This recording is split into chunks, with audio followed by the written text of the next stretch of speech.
Looks like you've been missing a lot of work lately. I wouldn't say I've been missing it, Bob. What would you say you do here? God damn it. Bob, we love playing here tonight. My brother's ready. It helps if you think of it as a game, Bob. Every game has a winner and a loser. You must possess strength to inflict pain, Bob.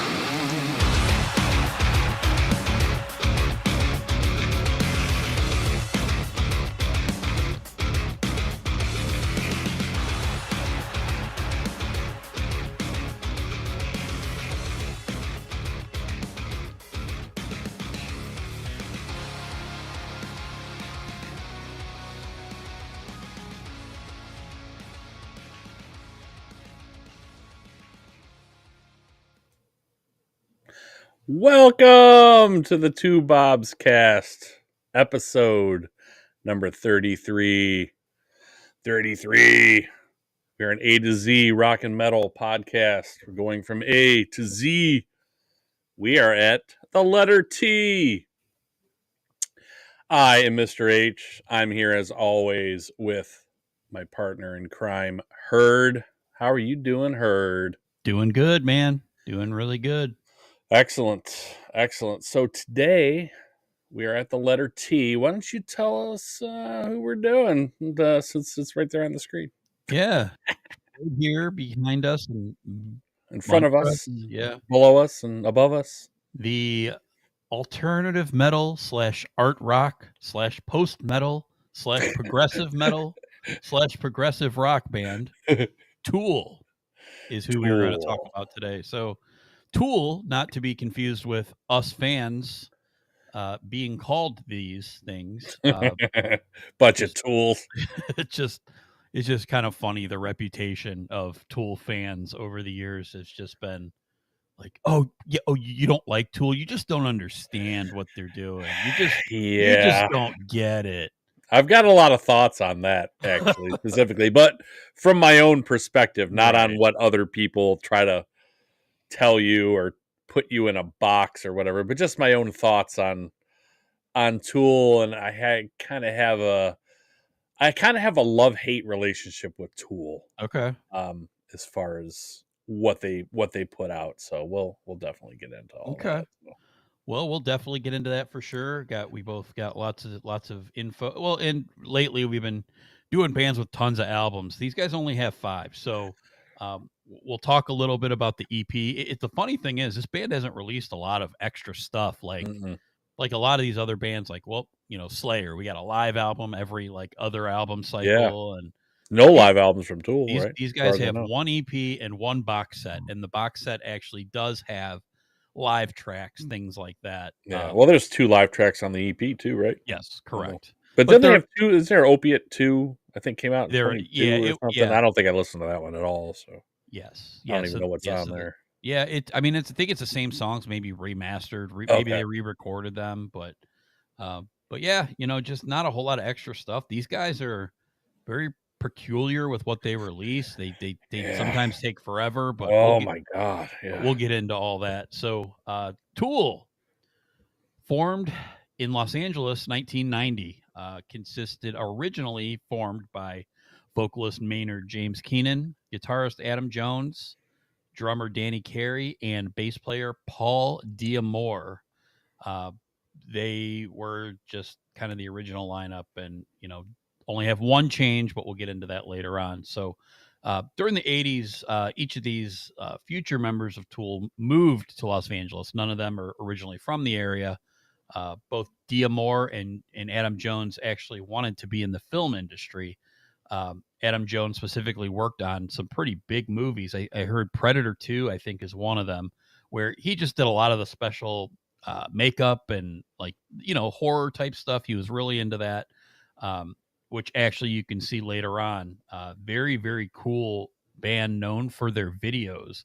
A lot of stop action, claymation type stuff where they would kind of start to be known for. For their 5 albums, all the videos they released, none of them had the band in the videos. They were all this, stop action, claymation stuff. So Adam Jones definitely had a big part in all that. Maynard studied visual arts in Michigan. Funny story. He worked as a pet store remodeler before he moved to Los Angeles. So kind of I funny. did read that. I'm like, that's actually that's an occupation. Yeah, I guess so. I guess You I have a don't know. pet store. You need it remodeled. Come find Maynard James Keenan. Right. That's interesting. It's kind of funny, but Carey was basically just a musician right from the get go. He played with Carole King like right off the bat, and first band Pygmy Love Circus. But him and Maynard actually ended up in the band Green Jelly, who got huge with their Three Little Pigs song, and after I think in the Mountain song, whatever. It was a pretty cool band. Serial killer. Yep. Yeah, I remember that. It's funny that you say that because I didn't know that until about maybe earlier this year. I don't know why I was looking up Tool stuff, but I found that out and I'm like, I've actually seen Green Jello. That's funny. Still called Green Jello. Yeah. They opened for Propane and Testament at Flashes in like 1992. So I'm like, I don't know if Maynard was singing for them then. I know he did voices on the serial. It was for that Serial Killer album, Yeah. with Three Little Pigs on it. Mm-hmm. But I know Danny Carey was playing drums at that time Yep. still. So I'm like, I've actually seen a couple of these guys live before they're even in Tool. And I never knew that until, like I said, maybe 6 months ago. Yeah, Maynard did the Little Pig, Let Me In. Yeah. Too funny, man. Not by the hair of my Yeah, right. Just And I never knew hilarious. that. And I remember they all had costumes on stage, and like candy popped out of their heads. Wow. Like their heads exploded, and there was like Tootsie Rolls and Now and Laters and like flying. I think I came home with some in my pockets. Heck Like it was yeah. crazy. I'm like, yeah, I've never seen anything quite like that, But Yeah. and it's just kind of funny. I never knew the guys from Tool were even in that band. I never knew that until just I was 50 whatever years old. I'm like, how did I not know that? But that's interesting. I'm like, are we doing some? We're going to do Green Jello albums too. Nice. So other than that, Keenan and Adam Jones, they met through a mutual friend in '89. They talked music and things like that. And Maynard played Jones a video tape of a previous band, and Jones was like, "Man, your voice, man, just insane." So I love how you do not by the hair. Yeah. Yeah, he's like, man, you really slammed it with that. So you really sounded like a little pig. That was amazing. Yep. And so they started jamming together, and they, searching for a drummer and a bass player. And Danny Carey happened to live above where Keenan was introduced to Jones by Tom Morello of Rage Against the Machine, which you talked about earlier. Pretty funny. So an old Tom Morello was an old high school friend of Jones. So anyway, that kind of meshed them all together. And then they got completed when, obviously, he said Jones was in the film industry. He met Dia Moore, and that completed the original Tool lineup. They began to work on their first EP, which Opiate. We're not going to rank it. We mentioned 5 albums, but definitely worth mentioning because again, they don't have a whole lot of extra stuff. And this was very successful for them. They made this Opiate EP, and it got them a ton of attention. They're not a band that was really out for a really long time and couldn't get somebody to sign them. I guess there was a bunch of different labels that were trying to get them. But basically right off the bat, they said, we're going to go with this Zoo. I guess it's a smaller label. Basically promised them the freedom to do whatever the hell you want. Early on, they're not going to let bands go do whatever the heck they want. But they really like this Zoo Entertainment. Went with them. They released this Opiate EP in March of '92 under this Zoo, and was a hit. It was pretty much a smash right away. They started just getting huge, almost like cult followings. Just really, really good stuff. I didn't really ever go back to listen to the Opiate EP until way, way, way later. I didn't really get into them right off the bat. We kind of talked earlier about, the first time seeing them, which we'll get to here in a bit. But, going back and listening to this, it's really raw, but you can really see where, this band kind of started. It's really good. Like, Sweat and Hush, I think, are great songs. Yeah. You The can definitely hear their sound in You there can. already. And they had only been together for 2 years. Yeah, Like, I read they just put together the heaviest 5 or 6 songs that they had, and they're like, "We're just gonna put these out." Yep. That's what they did. Yeah, and people loved it. They just totally bought into it. Maynard's voice on here. I mean, it's the bad part about Maynard, and we'll get to him going forward, is his voice really does go downhill over the years. In my opinion, people might disagree with that, but he early on, man, he was like a force to be reckoned with. This and kind of the cool thing about this is it kind of showed off a little bit of their while the fans kind of take this as serious, and they have a lot of like hilarious stuff within their, like, they pick at people. Like they're the type of band that they have a lot of content that they talk about that it's very serious, very important to them, but just I love like the song Hush. The whole verse is, I can't say what I want to even though I'm not serious. Like just hilarious. Like you basically like, yeah, well, I'm just kidding, but doesn't matter what I say because you're going to take it literal and you're going to hold me against it. But anyway, it's just there always is a tongue in cheek with this band, which I really really like, and they came out right out the bat with it. But Kind of started to me, it kind of sounded more like kind of rebellious children to me at first, where later on they started attacking other things, social things or, other things that they thought, that they needed to rail on or whatever. But it felt like at first it was like Hush, like you said, it was like your dad telling you you don't say that. You don't talk like that. He's like, I'm just joking around. That's the kind of way I took it. Like it was a juvenile, like, you don't tell me to be quiet. I'll say what I want to say. Yeah. Yeah. It's just funny with how serious the musical compositions are throughout their catalog. Just it's some of those lyrics, it's just like you said, just kind of juvenile. Even later on, they still have that kind of stuff in there. Yeah. So what did you think of Opiate? I know we're not ranking it. Did you get into it when it first came out, or did you? Not until like I started getting into them in their first actual full length album, and then found out that they had this EP. Like I didn't know that it was out when it came out, but I mean Undertow came out the next year, so it wasn't hard to find, at the time. So I have it, I listened to it. I don't like it as much as I did the next couple, but there definitely is some songs on here. Like you said, the first 3 songs for me, Cold and Ugly live, they have a couple live tracks on here. The Cold and Ugly I like too. So I like the first 4 tracks. Opiate is pretty good. That's kind of more where their sound goes later. Yeah. I feel like it gets heavier in the second half of the song, but the first part of it is kind of more Tool as it would be albums 2 through 5 kind of. Where the first part of it was more what you're going to hear on the first full length album. It wasn't where those songs are better than these, but these are good too, So I did like it, but it just didn't stick with me like the first album did. But now the one thing I really like about this band is they literally will play anything in their whole catalog live.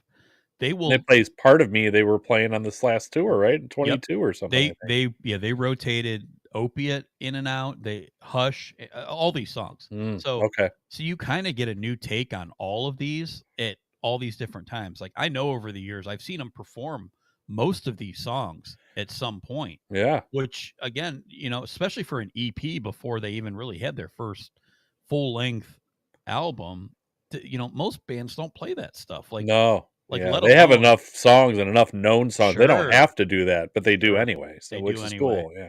So I think I've gotten kind of a new appreciation for a lot of these songs, hearing them live later on. So, very good stuff. So that kind of leads us over to their first full length album, Undertow, released April 6th of 1993. I can't believe it was released in 1993. That seems like forever to me. I don't know. Yeah, right. It's been over 30 years. So, yeah. It is a long time.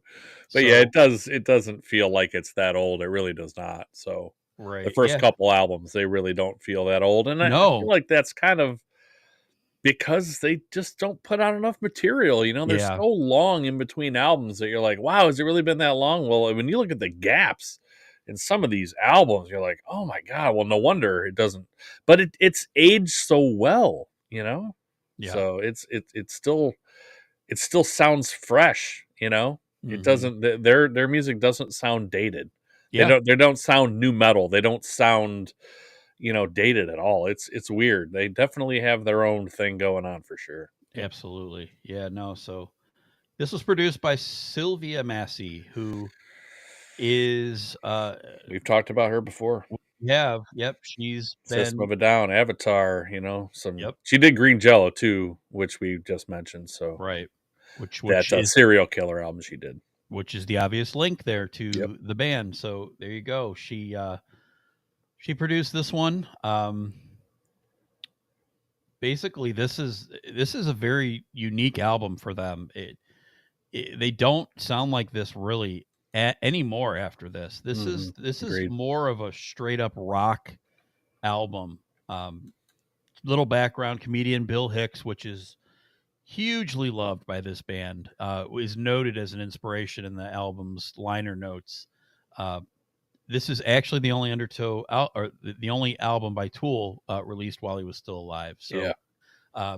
Next album, Sadly. we'll see. But yeah, he was hilarious. This band absolutely loved him. So just a huge influence. I remember this album. I've told this story before. I wish I still knew this guy because he's been in like 10 different bands. But my neighbor from Britain that played soccer, he got me into all this stuff, and he had a copy of Undertow back in the early 90s, and I just remember the artwork and stuff in it. It's just it's so funny. Like, you know, the cover is like this like artistic like rib cage type thing, and then there's a picture of a pig like flayed along a bunch of forks, and it's like serious and then not serious. Anyway, I always will remember that artwork and stuff like that. Of course, having Adam Jones in the band, he took care of most of this stuff. He was the designer of the artwork and such. But this album, right away when I heard it, I just absolutely loved it. You know, it's really solid. It's very front heavy, which most of their strong songs are in the front. But you know, I still copying off my paper. Oh, my bad. My bad. But do your own work. But I don't have a whole lot of skippers for this band overall. I like most of their actual songs. We're gonna go through where I think they kind of fall. Is there's too much extra stuff. But there's not a lot of extra stuff on this until the awful 10th track, which who the hell knows what the 10th track is. So Instant Skipper is disgustipated, absolute garbage. Again, whatever they were trying to do, the ambient noise / noise making and the cricketing. Let me just read to you real quick. Song ends at 6:45. Sound of crickets chirping can be heard for 7 minutes and 5 seconds. 7 minutes and 5 seconds of crickets chirping. Yeah. Are you kidding me? What are you doing? The funny thing is, I remember having this album, and it's once Flood is over, it skips all the way to song 69 and then plays Disgustipated. Yeah, that is pretty funny. It's funny, but once you get to it, it's like I don't think I ever in my life have listened to second one of that song to second 15 minutes and 47 seconds. Like nobody's going to sit and listen to that crap. So anyway, that's the bad. The good, obviously we have the song Sober, which is just absolutely it's an epic song. It put them on the map to the mainstream. Everybody remembers that crazy video. It's just that bass. And the funny thing is the only album Paul Diamore is on, but that bass line, which Tool's going to be known for later on, specifically is insane bass lines. This was a different guy, and it's very different than what they do later on, but it's still funny that everybody knows that. Just yes, cool. Sir. Just so cool. That Adam Jones screaming guitar coming in, so good. Yeah, the trust me. Yeah, it's really good. Yeah, so good. So the songs that I really like off this, Intolerance is really good. Prison Sex is good. Sober is classic, phenomenal. I also like the title track Undertow. I love the guitar intro of that song. This album is a Adam Jones classic for me. This is a guitar album, which later on it's not always the case, but Right. this is an Adam Jones record. I wouldn't, other than Disgustipated, I don't think I would skip anything else on here, though there is some dragging. The song Bottom is a little bit, it's 7 minutes, and I know it's got a cool Henry Rollins spoken word in the middle of it, but it drags.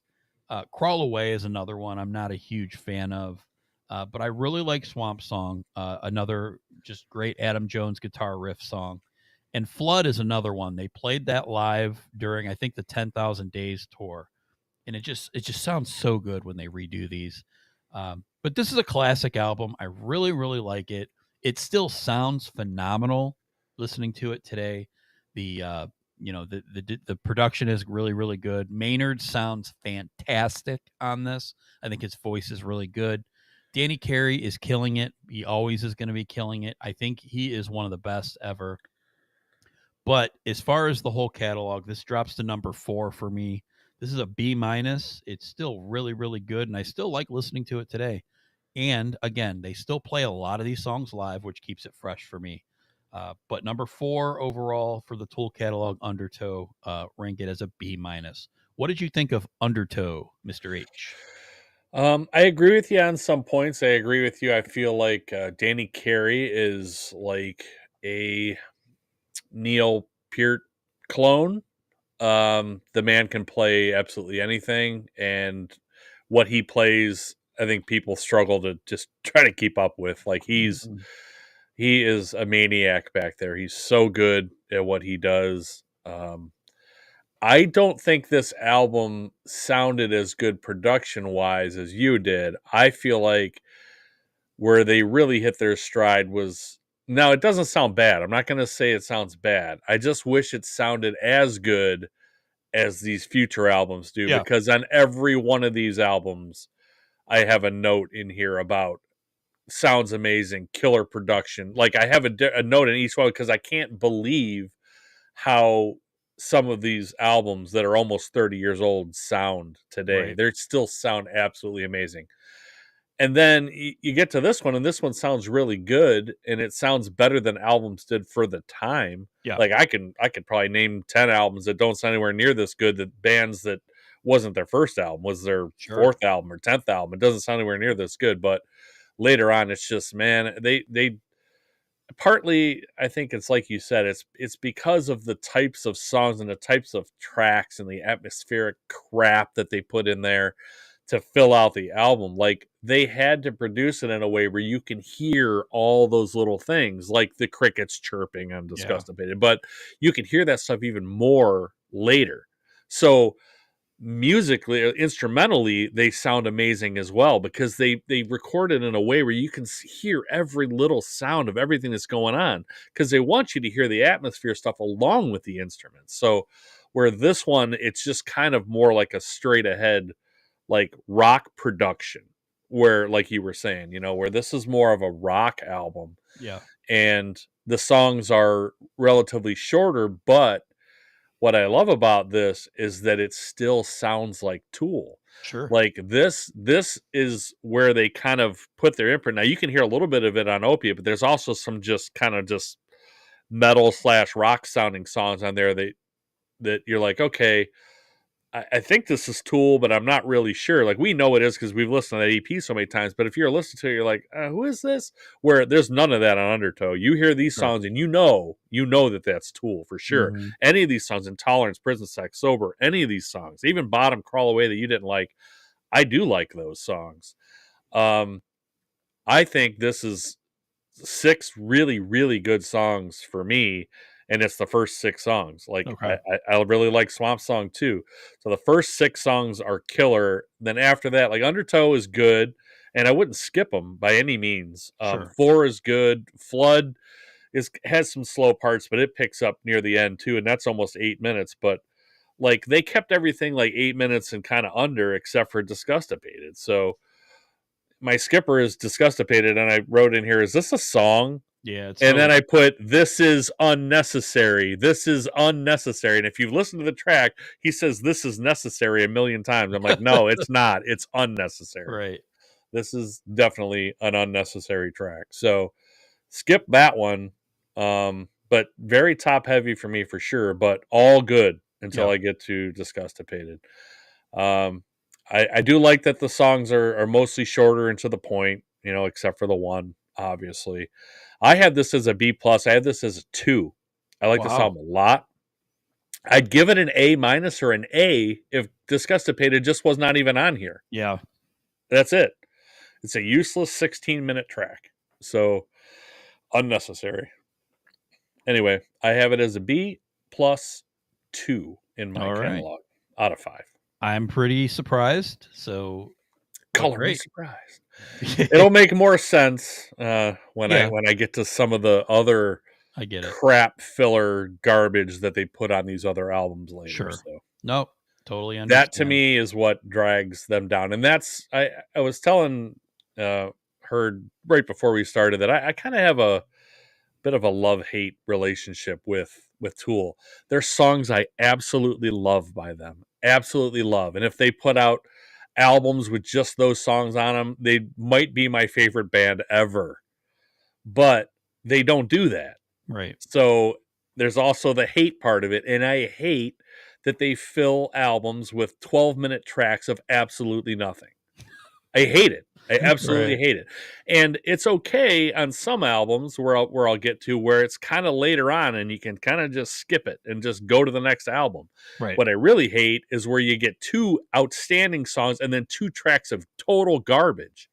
And then you get another 2 great tracks and then 3 more tracks of total garbage. Yeah. And that really drives me nuts. It just kills the album. Like, Right. I'm like, yes, Tool, these songs are unbelievable, mind-blowing stuff. And then there's 2 tracks of, I'm like, what is this? What planet have I gone to? Right. So I have a real love-hate with them, and it's just it really drags some of these albums down, regardless of killer production and still some great songs. Sure. But we'll get to that. Yep, we'll get to it for sure. I'm kind of in the middle of where you are. I can Yeah. recognize what you're saying, but some of it I like, some of it I don't like. But we'll get to it. So, Yep. second studio album, titled Anima, released September 17th, 1996. And I was right off the bat on this one from day one. Actually, it debuted as number 2 on the Billboard 200 chart upon its initial release. So very impressive for a band of this type of second album. Again, in their first record, they just kind of came out of nowhere. It wasn't, a band that a lot of people knew about. So very, very impressed. So this was the first album to feature now bassist Justin Chancellor. So he is now a mainstay, and we have the main 4 from now until current. So Paul Diamore was in the band and out of the band for basically the EP and for that first record. What happened to him? Did it say? I didn't remember. I don't think it was anything bad. I think, and I've heard the story before. I just think he wasn't interested. He ended up doing other bands later on, but maybe it was just he didn't want to work with these guys anymore. I mean, they kind of self-admit that they're insane people to work with, and we'll kind of touch on that later on. But okay, this is why we have such long lapses between albums later on, is they can't agree. They can't, they'll do something and they'll sit and bicker about it because they're all like these perfectionists. And anyway, so I can honestly see why. Maybe he just was like, yeah, I'm good, guys. Thank you. And Justin Chancellor, I think, more seems to fit personality wise, because he's kind of that same guy where just an insane musician, but is kind of like, I'm the reason why we're this good, and I'm the reason why we're this good, and I can make the decisions. And I feel like just from hearing interviews with Maynard, I feel like that's kind of where they're at, anyway. So, okay. So Anima was a combination of the word anima, which is Latin for soul and very associated with life force and such, with Carl Jung, who is a psychologist, and of course the word enema, involving injection of fluids into the rectum. So when you hear the title track, you can kind of see where that is coming from with the words like flush it all away, learn to swim, these such things, like talking about, let's just cleanse it all and start all over again. But, that kind of into every one of their songs now, it has some kind of meaning to it. Maynard and his lyric writing he's just an angry dude, I think, most of the time, and just vents. But a lot of times it hits, so good for him. But this is a great album. Like, I can't say enough amazing things about this. Like, from day one, picking it up from the store, I picked it up from the mall, in whatever the mall stores were at those time. Record Den, whatever it was. Camelot might have been it. So, I walked in there. At least that was Parmatown for me. Those two were in there. Yeah, Parmatown was me too, for sure. So I threw it in the CD player, and I have loved this album basically from the day I put it in to today. Just as far as when it comes to 90s records, for me, this is about as close to as perfect of an album as you can get for me. Again, talking 90s. I'm not talking these classic bands, in the 80s and 70s, where I think just kind of revolutionized things. This one, even the interludes and stuff, work for me on this album, and this one alone, I think it flows good on this. Even though there's some silly stuff on here, there's really some silly intros, but listening to the whole album as a whole product is just one big thing that flows for me, and I really, really like it. So, yes, it's 15 tracks. Yes, it's 77 minutes long, but my God, I love almost every moment of this album. Starting with the song, I definitely, there's no skippers. There's definitely no skippers, unless we're going to talk about the intro stuff, but I don't hate it that much to where I would skip any of this stuff. So, or Stinkfist is just such a damn good song. I just never get sick of it. When they don't play it live, even though I've heard it a million times, I get mad. When I seen them at the Rocket Mortgage Fieldhouse in Cleveland, they didn't play it, and I'm like, what the hell? And then I saw them the year after at Sonic Temple, and they closed with it. I was like, there we go. Like, how hard is it? Just play Stinkfist. It's such a good song. I love it.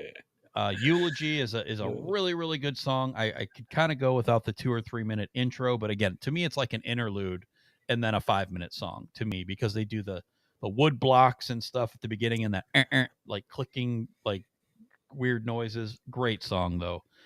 Eulogy is, of course, about the Ron Hubbard, Scientology guy.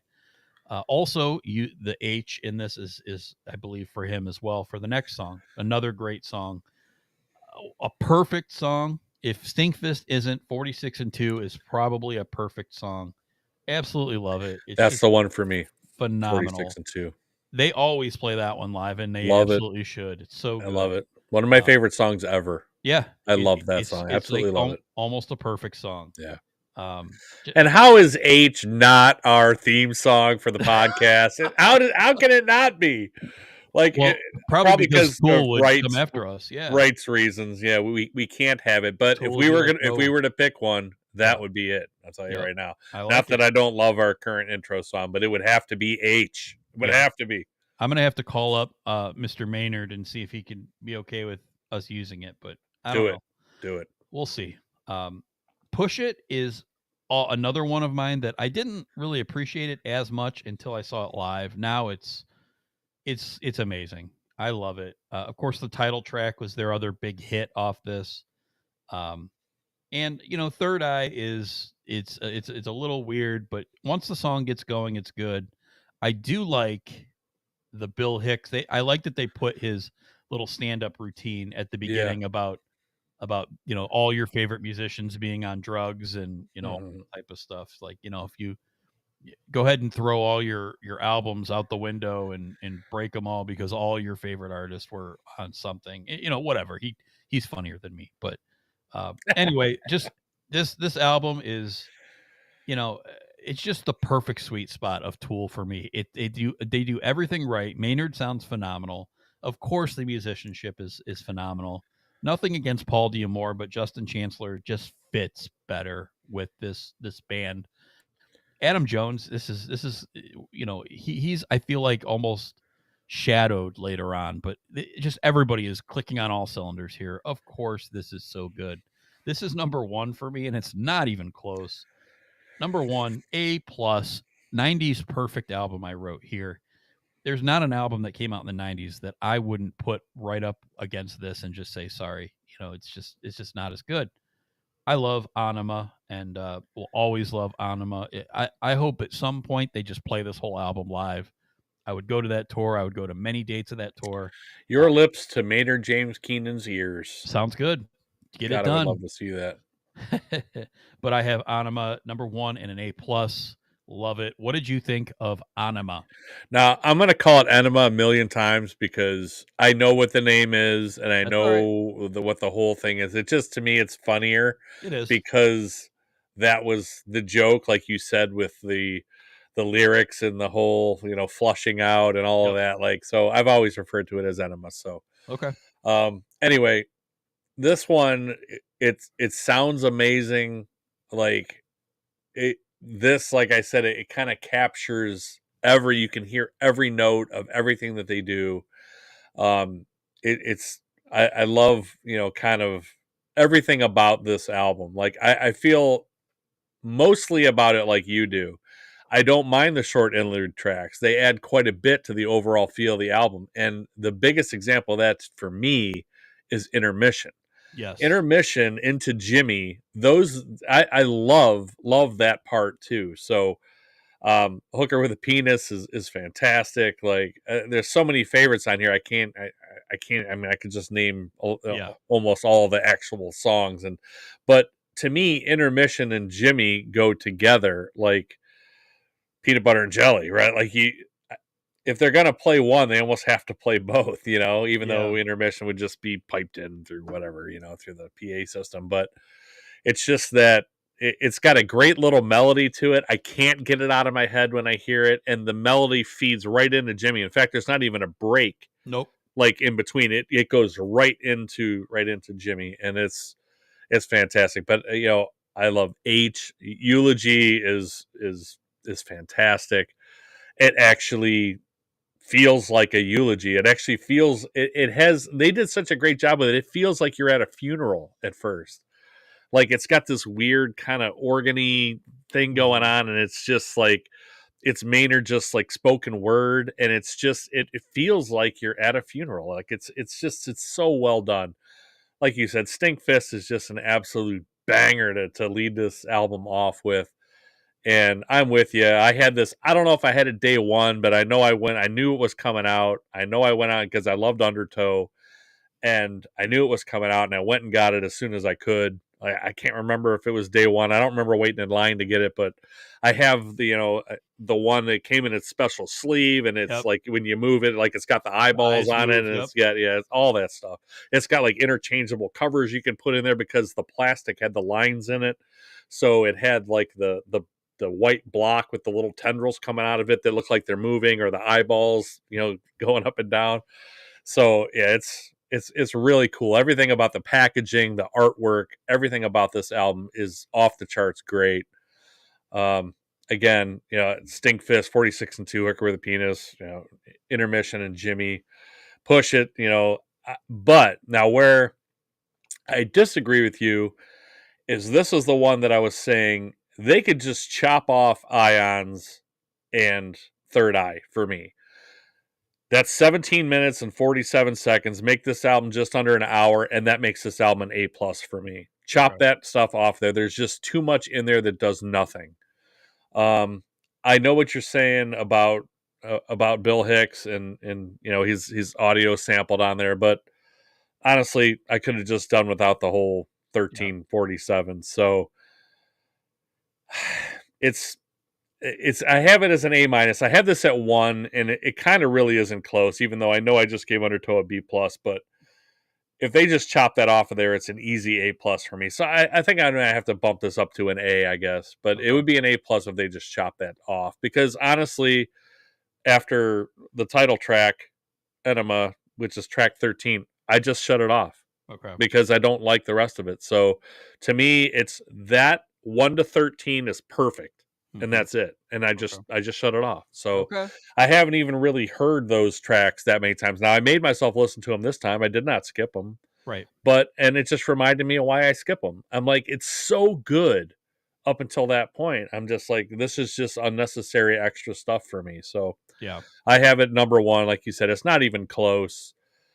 It's an amazing album. This one also stands out to me in the 90s as one of the best albums that's out there in that whole decade.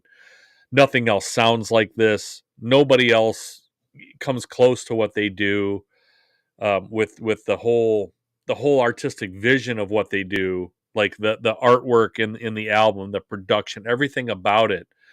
Like, now you were saying there's these big gaps because they're perfectionists. Well, there was a normal 2.5, 3 years between Undertow and this album, and it sounds amazing, and it's their best album in both of our opinions. So why does it take them 5 years to put the next one out? It doesn't make any sense to me. So they just did it. It's perfect. Why do you? It's success. It's success. I guess they were successful after Undertow. It was huge. They admit it. They say they're their own worst enemy when it comes to being more successful. Yeah. And I get that, but you know who that hurts? The fans. Of course it does, and they know that. Because, how much material do we have for 30, 35 years from them? Yeah. 5 albums and an EP. Really? I know. It's embarrassing. And it kind of pisses me off because they're so damn good. You know what I mean? Like, it makes me mad because it just, maybe I just want to be selfish, but it hurts the fans, that we don't get the amount of Tool that we should get. You mean to tell me that there's tracks that they put together that, once it got done, they're like, nah, that just isn't good enough, and just chopped it up? I'm sure there's a million of them laying around, and I'll bet half of them are unbelievable, but we'll never get to hear them because they just, the infighting and whatever. How the 4 of these guys stayed together for 25 years, 30 years is beyond me. I don't know how they spent 30 years together. I guess maybe they don't because they spent so much time in between albums. But man, maybe that's how they stayed together. But they're all fantastic at what they do. Like you said, Maynard, I feel like, you mentioned his voice, and he does sound the best, I think, on Undertow. But I also feel like I don't know if it's because, how do I even say this? I don't know if it's because his voice starts to go downhill that they try all this different stuff, this different effects and things with his voice. But like, he still sounds the same to me.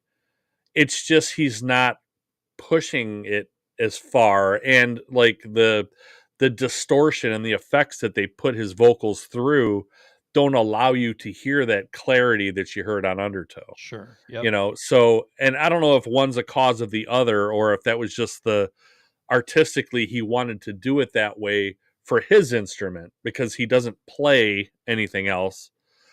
It's just his voice. So maybe that's how he wanted his instrument to come across to us, like an effects pedal, instead of, him just with clean vocals. But I don't know if that means he can't do it, though. That, what I'm saying? Like, it's weird. But anyway, he sounds great on here, even though it's all over the map, kind of, with effects and stuff. But it all works together so well. It never gets any better than this. For me, this is an easy A, and a number 1 for me. All right. John agrees with you about the totally, without those 2 songs, it's an A+. I'm hesitant to say that because I really like the song Third Eye. Once it gets going, I really like that song. I guess I could be with you if that song was like 4 minutes long. Yeah. But it's not. It is. It's well, I guess it is. It but is. There's 8 minutes of other stuff. Yeah. 9 minutes. Once that song gets going, to me, it's still part of the album. Ions is nothing. No, you're right. It's not a song. It's not. And that one to me doesn't fit. It's basically that white block with the tendrils coming off it with the light. That's Ions. That's it. That's the sound that would make. Right. It's the static that cuts into the Bill Hicks thing. So. Yeah. I agree. It's very disjointed. I wouldn't mind it if that was like, if they did the song first, Third Eye, like you go right out of Anima right into Third Eye, the actual music part of Third Eye. Yeah, because And then- they would not play the Bill Hicks part, Right.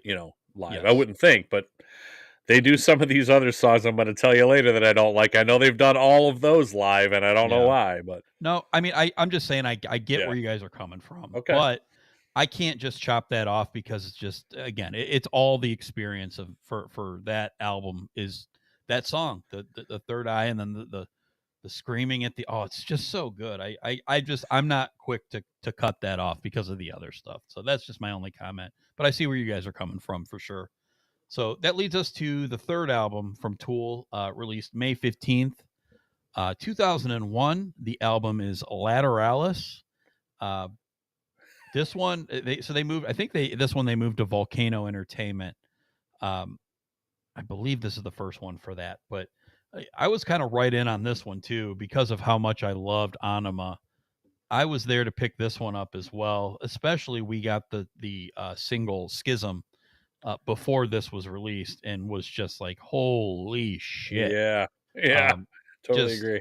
Not a whole lot to say. We kind of joked about it last episode. I'm not going to get into all the nerdy shit on this album. This. Well, this you album, got time to though in this one. I'm not going to do it. I'm not doing it. I'm just going to say there's a lot of mathematical things that go with this Fibonacci sequence stuff. I think it's really clever if you dig into it, but again, I'm not going to dig into that part of it. But if you sit and read it, it's really genius stuff. It just kind of shows, especially the mind that Danny Carey has with these beats and in time signatures and such.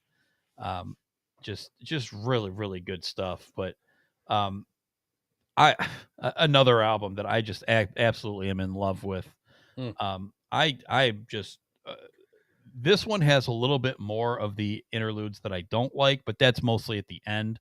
I think I feel more about this album how you feel about the last one, where if you cut off the last 4 tracks on here, I'm happy. I think the first 9 tracks on here makes this a very close album to Anima for me. The Grudge, I think, is freaking phenomenal. I love that song. The breakdowns and stuff on it are good. The Maynard like minute and 15-second scream in the middle of it, just like, what the hell is this guy doing? But I love The Grudge. I actually love the Eon Blue Apocalypse Into the Patient. It all flows for me. This is where they start getting more atmospheric, I guess. They start getting more into those where Anima was a lot more rock with little elements of things like that. This one is like half metal, half art rock stuff, and The Patient is kind of the first example of that. Absolutely love The Patient. They played it live recently. The Grudge they played live recently. I love it. We talked about Schism is an absolute masterpiece, especially that bass line. Like I said, they're known for so many of those. I just remember hearing it, and it was just amazing. Parable and Parabola is one song for me. Another one, I love it. This, like I said, this album to me is basically perfect until after the title track. Ticks and Leeches is okay, not my favorite song. That one I think is cool, probably the first half of it, and then it gets weird, and I'm like kind of like out. Like I want to get to Lateralis. Lateralis is probably my favorite Tool song after Anima. I absolutely love it. It's especially live and they don't play it a lot live, which is weird to me. But it's just a classic track. There's not enough awesome things to say about this album. Again, they're in their prime. They sound phenomenal. They sound so good here. The production is good. I actually really like the sweet spot with the atmospheric stuff and the rock. I just think they hit it. Loved it since the first time I heard it. Like I said, I still listen to it. I got it on vinyl, and I still blast it. I love this whole album until Disposition. Not a fan. Reflection, boring. I don't love it. I guess they call it like the Holy Trinity or whatever. Disposition, Reflection, and Triad. I'm bored after Lateralis, and I think it's just because those first 9 songs are so good. But I'm with you guys here where I would chop off 10, 11, 12, 13, and this is an A+ for me, right alongside Anima. But it's just falls behind because of the end, which gets weird for me. But Lateralis is still an A- for me, and it's easily number 2. There's like number 1, Anima, a big, huge space, Lateralis, and then a whole huge space, and then everything else that they've done. So I love it. These 2 albums are just like the reason why I still love Tool is these 2 albums. Just, I want to hear them, all these songs live over and over. Just a really big fan of it. What did you think of Lateralis, partner? Not what you thought of Lateralis. Okay. I'm at the near opposite end of the spectrum here. All right. Let me start with the good stuff. Killer production, sounds amazing. I mean, I'm gonna keep saying that. It's just fantastic. The one thing that they do nail is the production of their albums and the sound. I don't know if the same guy mixed all of these albums, but they all just sound absolutely amazing. I found this album to be a lot more boring to me than Anima was. Even popular songs like Parabola and Lateralis just feel too long and meandering for me. They're both very recognizable songs. They both have parts I like, but both just feel so long. Parabola in part because of Parabol before it. Like you said, those two kind of go together, and you add those together, and you got over 9 minutes, and it just. I know people love those songs. I know they play them just about every time they play. Every set list I see has those at least Parabola on it for sure, and a lot of them had Lateralis on it. I know you said they don't play it all the time. Not recently. But, okay, but I've seen those. I know I made a set list for the 2019 show that they had here, and Lateralis was on it because I think I had 4 songs off of this album that they played, and that was Schism, Parabola, and Lateralis. But anyway, I don't love those 2 songs, and I know they're super popular. So I know I'm in the minority there, but it starts to bore me. Like I need the rock stuff. I need less of the atmospheric stuff. So that's just where we differ, and that's why this album for me is it's a lot lower than Enema is. It can't be a ton lower because we got 5 albums. So right. But I totally agree with you though that the skippers are after Lateralis.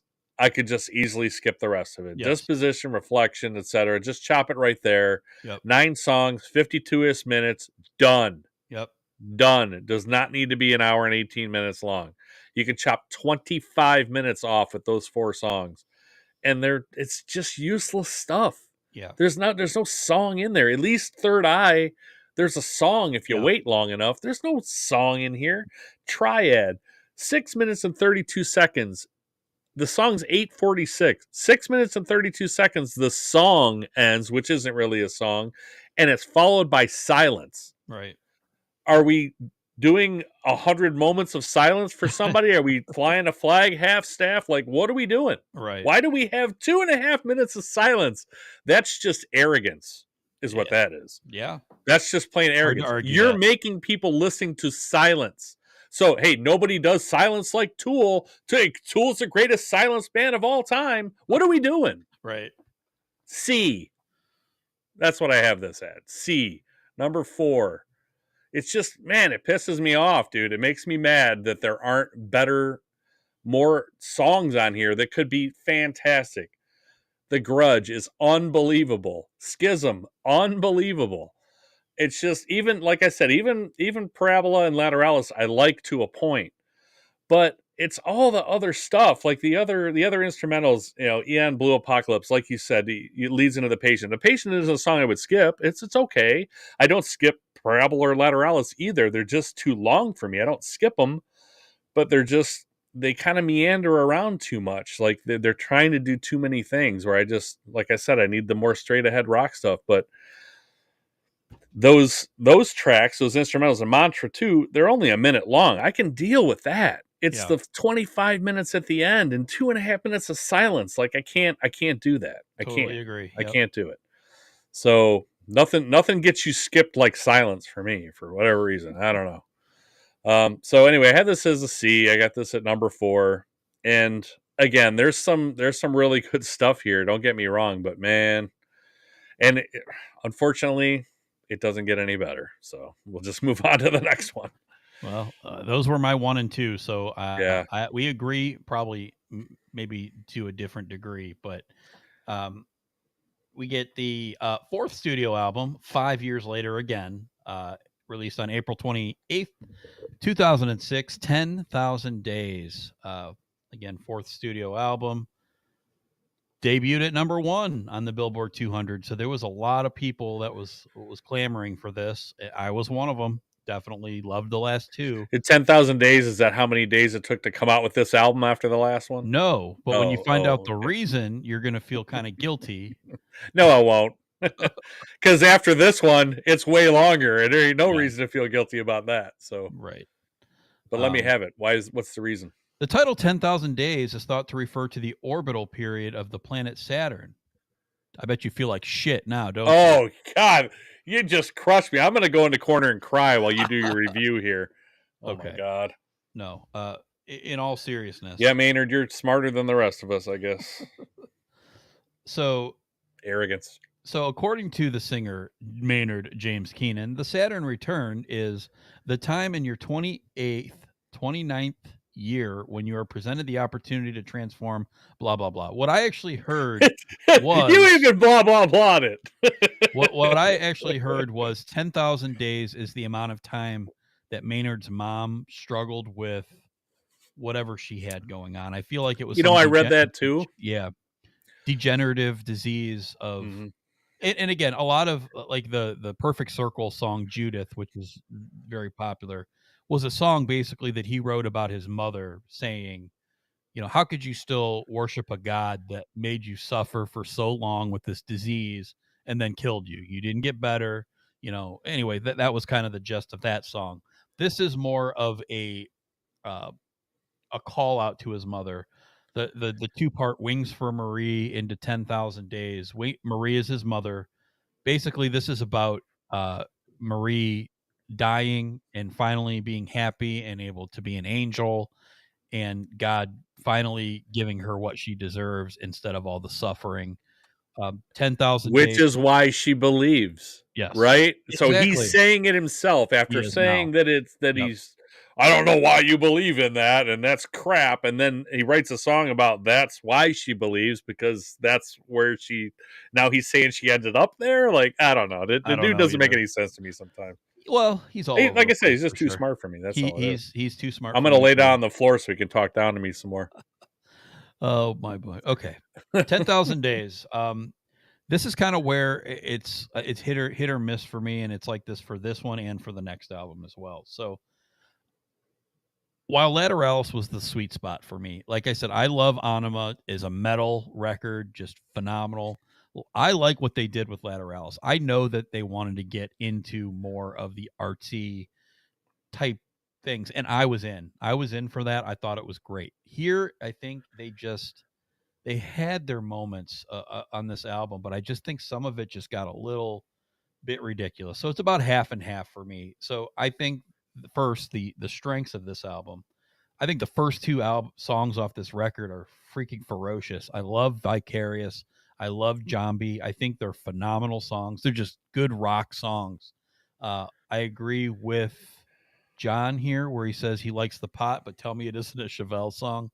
And hey, we mentioned it during the Chevelle podcast too. So many people they compare him Chevelle to Tool, and basically that Chevelle ripped them off, because he does sound a lot like Maynard a lot of times, and there's definitely some guitar in there that sounds, what Adam Jones does, like almost exactly in some cases. So where I can recognize the difference, I do absolutely agree that there's definitely a similarity there in a lot of cases, for sure. Especially that song. I totally agree with you, John. The pot definitely has that vibe for sure. Like a funkier type thing.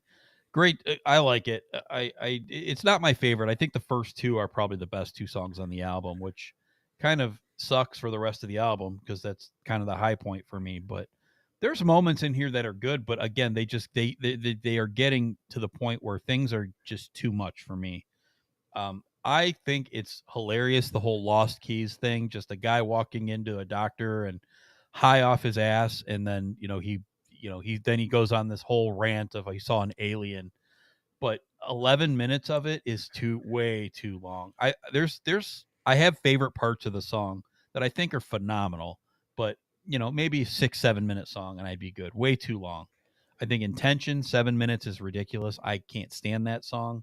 I think Right in Two is probably one of Maynard's best performances overall, but not all 9 minutes of it. So there's so much on here that I like. I do not like. Okay, when I saw him on this tour, they did a whole 20-minute thing for for Marie and 10,000 Days, which I get it. It's important, but people are going to sit and worship this stuff as masterpieces, and I can't buy it. I can't buy into that at all. So this album is actually quite a bit worse for me than Lateralis in a lot of different ways, but it's number 3 for me. B-. I basically had it like a flip-flop with Undertow just because I like the moments on here a little bit better. Those first couple songs, The Pot, parts that I liked of Rosetta Stone, Right in Two, some of it is good, but just there's so much filler here. It's hard for me to listen to the whole thing. I never do. I probably haven't listened to this whole album front to back since probably the first month that I got this album. So disappointing, but for it to be number 3 for me is you're really going to see how disappointed I am with their next album. But number 3, B-, 10,000 Days. Just, I'm sorry, Tool. You're kind of losing me here. What did you think of 10,000 Days, Mr. H? Well, I'm going to start with the obligatory. This album sounds amazing. Again, Yep. It sounds fantastic. It's definitely Tool. There's no mistaking their sound. Like you said, this album starts off with a really, really tight grip on me with Vicarious and Zombie. I'm like, oh, thank God. Here we are, finally, right? We got these 2 outstanding songs. And just like that, it comes crashing down with 17 plus minutes of mostly just atmospheric boredom, save for about 2 minutes of 10,000 Days. So Wings for Marie Part 1, Wings Part 1, and 10,000 Days Wings Part 2. There's about 2 minutes worth of song there out of 17 minutes. Yeah. So it just crushes me. So as much as I love the first 2 songs, I'm like, great. Now it's not the last 4 songs. It's song 3 and song 4. Yeah. So I'm like, well, do I just skip the rest of this? And then The Pot comes on. And I'm like, this is fantastic. I'm right back in again, right? And then I'm right back out for most of the rest of the album. Yeah. Except for a few minutes of Rosetta Stone, like you said. Yep. It's 11 minutes long. There's a few minutes of that. Right in Two, there's about 3 to 4 minutes of that 9-minute song that I like. Mm-hmm. The rest of it, you can keep it. Yep. My favorites are Vicarious, Zombie, and The Pot, just like that. There's 3 songs.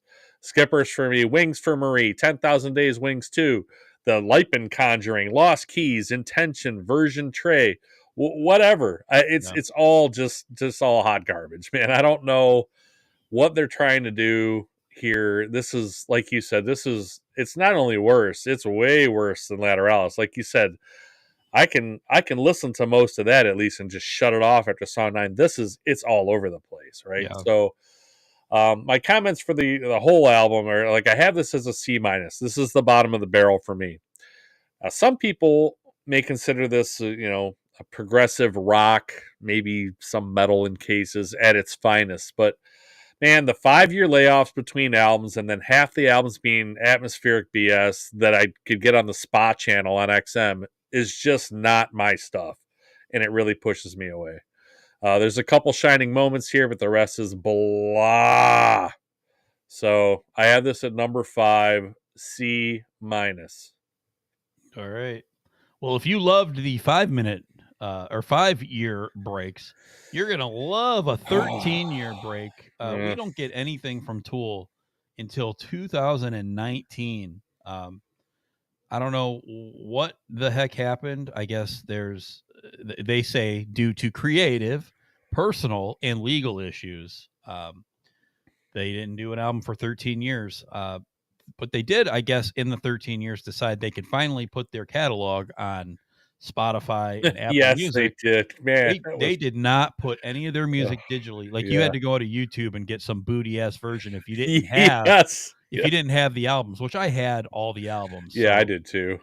But that I guarantee that's why I think so probably low of 10,000 days is I never wanted to listen to it enough to go get the album that I have in my CD case Right. for 3 or 4 songs that I wanted to listen to. Yeah. So It makes a lot of sense. It really does. it would have been nice if I could just be like, oh, I want to listen to some zombie, and just throw it in on Yep. on Spotify. But Right after you got done listening to Slayer or any of the other Exactly. 8 billion songs you could have got on Spotify, but you couldn't get this one. That's right. So they finally came to their senses. They did Yeah. that, and then they announced finally this album. Just a lot of people were excited about it, and Oh my God, yes, Josh. was. Oh yeah, here we go. What do Yeah. you guys think of A Perfect Circle? Would you rather Bye-bye. not have them and have more Tool? Please, just more Tool. I Oh, would. man. I do like Perfect Circle, John, but how about Lucifer? no, No, I don't really like Pussifer, No. but Perfect Circle, I actually do like a lot of their stuff. But again, it's 2 different questions there.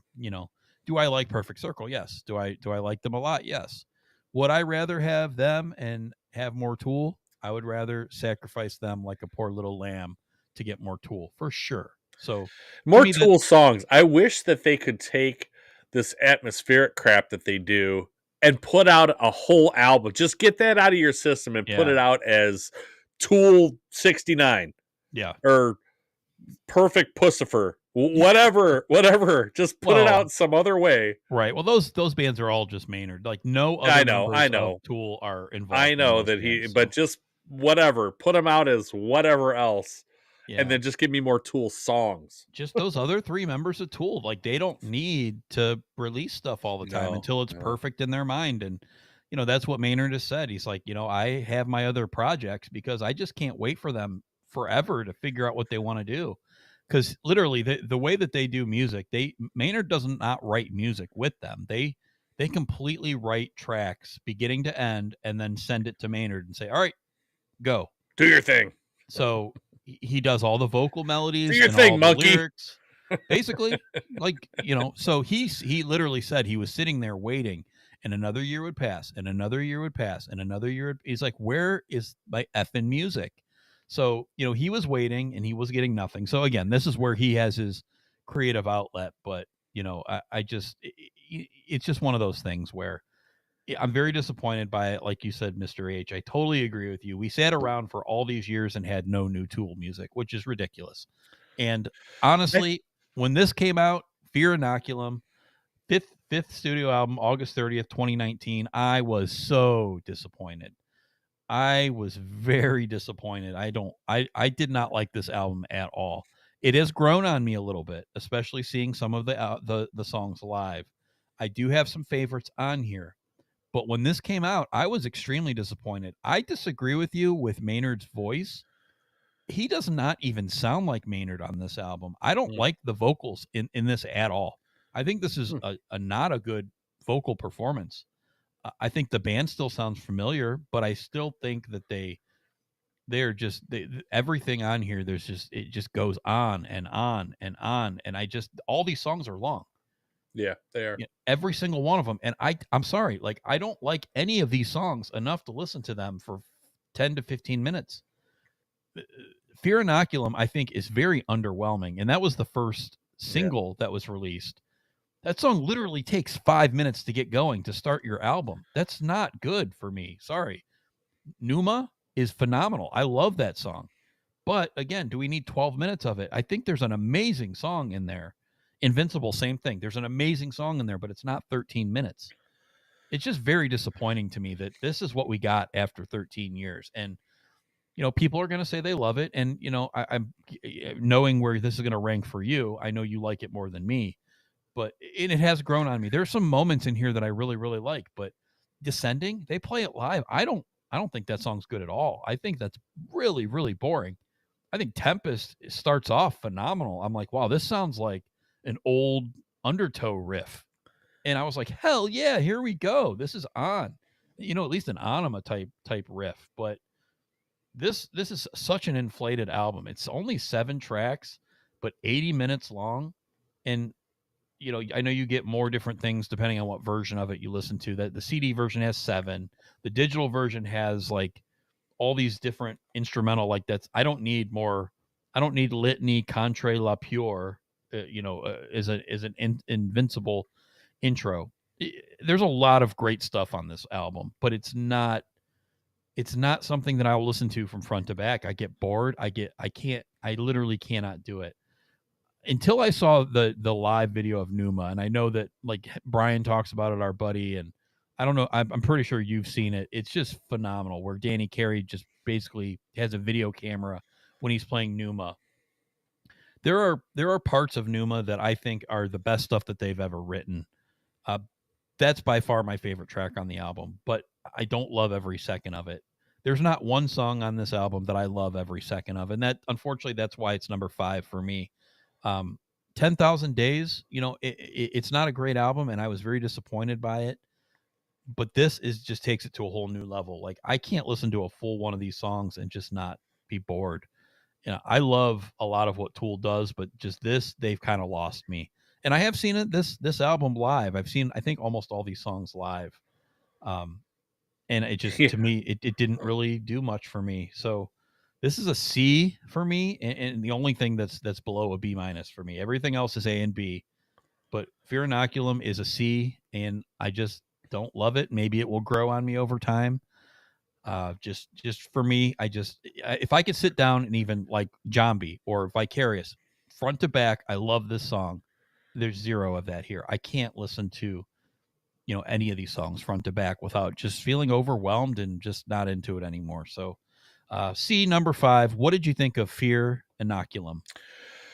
I did like it more than you did, but not as much as you'd think. I started off, this is one of those albums that kind of went the other way for me. Like, I started off, I really liked this album at first. Okay. And I think it's because I went 13 years without hearing any Tool. That's fair. And except for Chocolate Chip Trip, which they played live for whatever reason. It's because Danny Carey shows off. It's a drum solo. I guess, but he doesn't need to. He shows off in every song he plays. Agreed. He doesn't need to do that, right? So Yep. I don't know. Other than that, though, it's all music. There's not like half of atmospheric. Are the songs way too long? Absolutely. But at first, I listened to this a ton, and I really liked it. And then COVID came around, and for some reason, I picked it back up, and I still really enjoyed it. I listened to it a ton.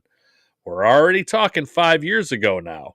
Right. So since then, this album has not held up as well for me. So this is one I started off not being disappointed in. I'm like, thank God we have Tool. It's all music. Okay, the songs are long, but there's not like I don't have to endure crickets and other silence and other. I'm actually listening to music. So sure, the song goes on too long, but there's songs here I really like and songs I still love, like Numa and Tempest. Those are my favorite songs at first, and those are still my favorite 2 songs on this album. Others I find myself thinking, why did I like this song so much? Like you mentioned Fear Inoculum. Like that was the first time it came out. I'm like, great. So it's 10 minutes long, but it's all music and it's Tool. I mean, yeah, it takes a little while for it to get going, but it's not like just atmosphere, wind blowing around for 4 minutes. There's actually people playing instruments here, but it does take a little longer to get going. But at first I really liked it, and I'm like, okay, well, this is Tool. It's a little bit of a long song, which they always do. There's 9-10 minute songs that you absolutely love on other albums, Sure. So in that regard, I really liked it. But then as time went on, like even listening to it this week, I'm like, why did I like this song? I can't even find in the song what I liked so much. I don't even know where it is. Right. So it's weird, but again, there's some really long songs, some of which they drag on too long, and others can hold my attention for the entire time, which, like I said, it's only a couple of them, but I would like Culling Voices more if it was 5 to 5.5 minutes of the second half. Yep.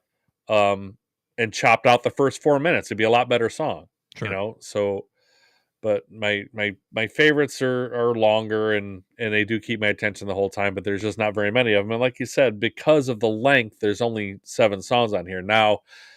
I'm fine with that as long as there's not 4 songs of garbage like at the end of Lateralis that we're just going to chop off. So Right. I just wish there was actually more music by the band here rather than just atmospheric garbage. Yeah. So, my skippers are Chocolate Chip Trip. Really, is the only thing that I'd skip. Some of the other stuff's too long, but I'm not going to skip the whole song because there's parts of them that I like. So, Sure. but having said all that, I still have this as a B minus. I have it like one step up from you. I don't, and I have this at 3. So, and it's a distant 3 from Enema, Undertow, and then it's a huge chasm down to Fear Inoculum Yeah. for me. So, yeah, that's it. I liked it a lot when it first came out. I probably would have gave this like an A minus when it first came out, but it's faded for me all the way down to where it is now, just because it hasn't held up, Right. So it still sounds like Tool, Sure. and I can listen to it, and I did this week, and I'm like, okay, I just don't like it nearly as much as I did at first, and I feel like that was because of the layoff, because of 13 years without a Tool album. I mean, basically, we missed for them one album cycle, right? Yeah. So we should have had one at probably 2013, Right. 2012 would have been 7 years, 6 years, and 7 years, whatever. So, but 13 years, man, seriously? Yeah. And I feel like I don't like Perfect Circle as much because it's Maynard and it feels like a Tool ripoff to me. Right? So, because musically it's not that much different. Right? It's kind of the same, and with him singing it, it just sounds like Tool, but not as good. Are there some Perfect Circle songs I like? Sure. But Yeah. I just don't like most of it because it just feels like inferior Tool songs to me. So, and that's I wanted to add that in because you and John said he likes them too, and Yeah. we all need more Tool, right? So, Of course. but I don't hate a Perfect Circle. I really don't like Pussifer at all, but Sure. I don't hate a Perfect Circle. It's just, I mean, it got popular too, and I know I'm in the minority there, and people worship the ground Maynard walks on. Sorry, I don't. I mean, the guy's, I don't know. I feel like Numa, he sounds pretty normal on this album. Like maybe once, maybe some of Invincible, he kind of sounds somewhat normal. I mean, I agree that he doesn't sound the same as he did on the first 2 albums, but again, I don't know if that's by design or if it's because he can't sing. Like, I wanted to ask you, so I'm sure you've seen A Perfect Circle, right? I have. You've probably seen them more times, at least in the last 10, 15 years, than you've seen Tool, right? No. Do you feel like doesn't sound as good live with them too? I don't notice it How at all. did you I notice don't. it live with Tool? Did he sound good live? Yeah, live is So it's fine. just on the album he Yes. doesn't sound good. Yeah. Okay. So like I guess I'm just not picking that up as much as you I did, don't and I know. haven't seen them recently. So Yeah, live isn't a thing for me. okay. I have no complaints about them live. I think they always sound like top notch live. I've never seen them and said, So it doesn't sound like he's like losing his No. voice, right? So I wonder why it's so different on the album. Then. Yeah, I don't That's know either. interesting. Don't know, but yeah, Perfect Circle. I think it's different enough, and I think it's mostly just the guitar. It's for the Billy Howerdale with A Perfect Circle has more of a. He is nothing like the style of Adam Jones. That's the main different thing to me. Like, obviously, nobody's gonna say that A Perfect Circle is, the talent is the same. You can't mess with Danny Carey, Justin Chancellor, but Adam Jones is great. But they that's what's different to me. The Perfect Circle guitar gives it that flair that it's something different. It's kind of more upfront too, because like you said, Adam Jones. When you get here, Adam Jones is like he's accompanying the great drum and bass rhythm lines that they're putting down. Like it's like Adam Jones, where like an Undertow it's more upfront. It's more Yeah. guitar driven. Where this, it's the guitar is more like it's using almost more like a keyboard. You know, Yes. it's more like it's added on top. It's not really the focal point of the song anymore. So Yeah. so I guess that makes sense. I just don't feel like I don't like the guitar work as much Yeah. in Perfect Circle as much as I liked Adam Jones in the first couple of Tool Well, albums. of But course. I mean, Yeah, of course. because I have these other 3 later Tool albums ranked so low, I mean, I'm probably in about the same place with A Perfect Circle as where they are, except for just like, 6 or 8 of these songs I really like, but that's it. Yeah. Out of 3 albums, that's all I can come up with for Tool. Yeah. So I probably like 6 or 8 Perfect Circle songs too. So I'm kind of in the same place with those 2 bands at this point. Sure. So Well, anyway, I have this number 3 B-. All right. Well, we're supposed to get a new Tool album here, but of course we've heard that before. So who the heck knows? Well, it's only been 6 years, Well, I've What's heard a couple more. Again, a few of them, I think maybe Maynard has said that they're actually really close to completing another one. But again, I don't believe a word they say till it's actually done. Yeah. I couldn't believe that. How many years did they say this was done? Like, I swear 2016 on, they're like, yep, the new 2 albums should be out like early 2017. Yep, it should be out like mid 2018. Early 2019, it should be out. Like, really? Yeah, I don't know if that was the case with this. But I don't know. I don't remember. I have a hard time remembering much.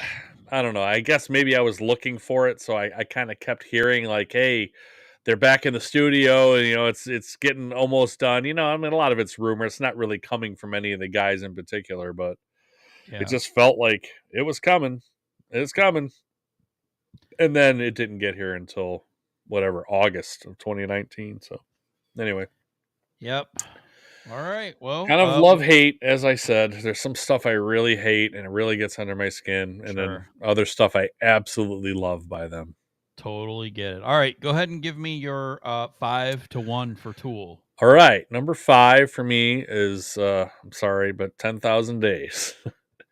Number 4 for me is Lateralis. I'm sorry again. Number 3, Fear Inoculum. Number 2, Undertow. Number 1, Anima. There, I said it right. Nice. Yeah. All right. Yeah, I'm just a little bit off, but at least we landed on the great one together, so that's good.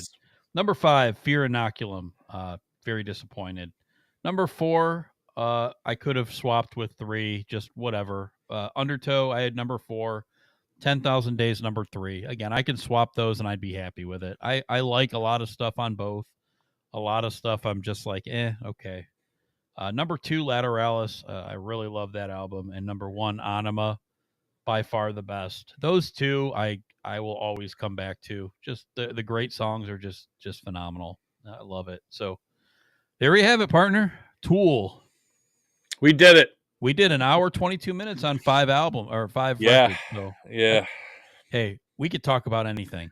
We can. We talked for probably like 25 minutes about just live shows before the podcast too. We talked about how we could easily do 2 hours just talking about live shows that we've been to, and we talked about when we saw Tool, which we never even brought up during the podcast, not once.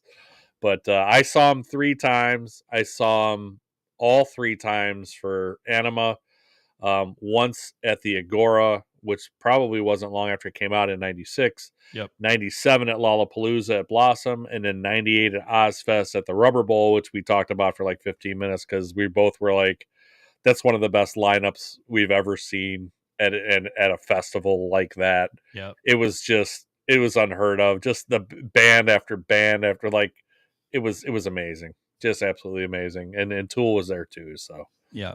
And then you passed the torch to me at the Akron Rubber Bowl. That was the first time I saw them at Ozfest. Then I saw them at CSU in 2001 for Lateralis. Then I saw them at the Wolstein Center in 2006 for CSU again. 10,000 Days. Same arena. And then actually that same tour, I saw them in West Virginia. I went in Huntington, West Virginia. I don't know why we went there, but a couple of friends of mine were really into Tool. So we basically saw that same show. The 10,000 Days tour? Yep.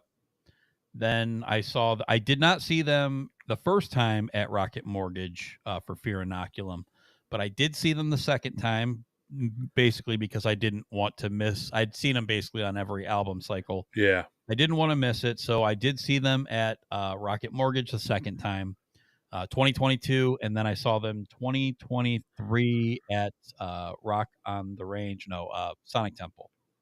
So that was cool. So I've seen them 6 times, I think. You've seen them 3 times. So Yep.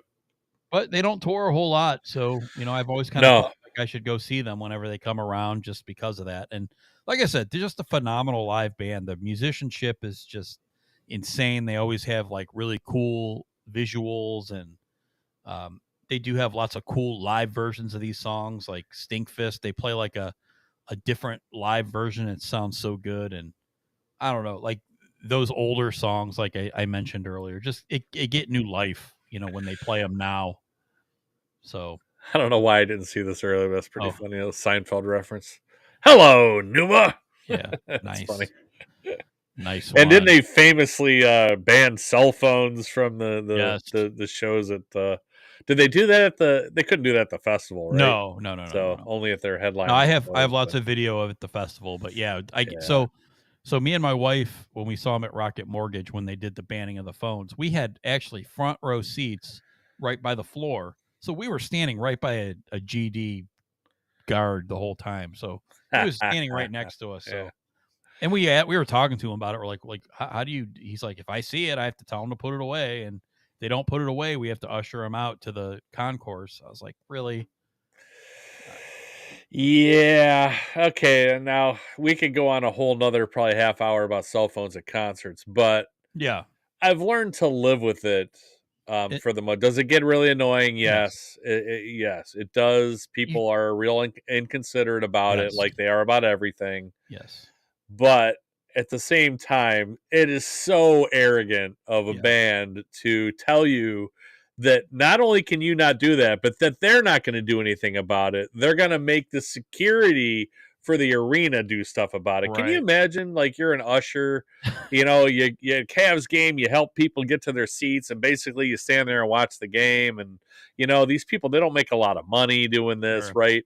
And then you work a Tool concert and you're like, wow, I got to chase down people in the middle of rows using cell phones. I got to walk them out to the concourse. Right. Man, what are you doing? Oh man, God, man, that really, some of the stuff they do really gets under my skin, dude. It's like, they want to rail on stuff and disagree with stuff and talk and give you their opinion on this and that, but then they're gonna do what they complain that the government does and restrict you from doing. Like, you're not allowed to say this, you're not allowed to say that. Well, guess what? At our concert, you're not allowed to use your phone. So aren't you doing the same damn thing that you're railing on, the government and everybody else telling you can't do this and that? Dude, shut up. Yeah. God, it pisses me off. But man, yeah, that's like I said, it's love-hate with Tool, man. Fantastic musicians, write great songs, but man, do they piss me off sometimes. Ugh. All Frustrating. right. Just kidding. But yeah, that's a public service announcement for sure. Is just courtesy, people. If you're using your cell phones at a show, pick and choose your moments. Don't sit and record the whole show up over your head. Don't hold it. Think about the people behind you, right? Like, if you're going to record it, hold it at like chin level. Hold it to where you're seeing. So you're recording what you're seeing. You're not 12 feet tall, so you don't have to hold your phone up 12 feet high. Because you're just blocking everybody behind you. Like, it's just stupid. Yeah. Like, don't do that. Just be respectful. Like I said, it's just the way it is these days, right? Like, I've recorded plenty of clips. I like to record, like, for me, I don't ever really record a whole song. I don't record a whole set. Me either. I don't record a whole song. I know there's parts of certain songs I really like, breakdowns, whatever, and I'll get my phone out and I'll just hold it like so. I'm looking right over top of my phone, so I'm not bothering anybody. It's in front of my mouth and my nose. Nobody can see that through my head anyway. Right. So just be respectful, when you're holding your phone up and you got your fingers out. So what are you doing? What are you doing here above your head, blocking everybody? What are you doing? Come on. I'm like busting all those fingers off. That's what I feel like doing. All right. So next week, Next week we go to the thrash band Testament. Excited. I like a lot of their stuff, not all of it. So there's some albums I'm excited about getting back into, and some that I'm like, ugh. Yeah, there's a lot. We're gonna have to cram those in there. What is there, 11? I think 10? there's a little. I want to say 11 for some reason. I'm thinking, but yeah, it's a lot more music than Tool in a lot of ways. In a lot of ways, not so much. Yeah, well, there's at least not of half albums of atmospheric crap. True. So, but all the songs aren't good either. So, well, each Testament song is probably about 3-4 minutes long. So that kind of they definitely crank through them. They go on a little run there, kind of similar to Slayer that we talked about last week, where you got like 10 songs, 12 songs, 11 songs, 9 songs. They all rip. They're all really good. They have their own, unholy trinity in a way. So it's just, but then they definitely kind of go off and do a little bit more different things than Slayer did. And some of that's, when they stray too far off of what they do well, it's not as good. But it'll be fun though. Testament is one of my favorite bands, so that'll be. I like a lot of what they've done, not all of it, but I like a lot of what they've done, and some of it, I'm curious to see how some of it holds up, really, because it's been a while. Yep. But man, there's a couple albums in there where I like the whole thing. And I'm like, do I still like the whole thing? I don't know. I'm going to find out this week. It's been a little while since I've seen them and really listened to their whole catalog. So it'll be good to get into. Yes, sir. All right. Well, we'll get into that next week. Thank you, John, for tuning in. We appreciate you, buddy. Thanks, as John. always. Thank you very much. That's it. I think that's all I got, partner. You got anything else? I don't think so. All right. Well, everybody have a great week. We'll talk next week. We'll do some Testament. And in the meantime, we'll see you in the next one. Silence on! Or rock. Looks like you've been missing a lot of work lately. I wouldn't say I've been missing it, Bob. What would you say you do here? God damn it. Bob, we love playing here tonight. My brother's ready. It helps if you think of it as a game, Bob. Every game has a winner and a loser. You must possess strength to inflict pain, Bob.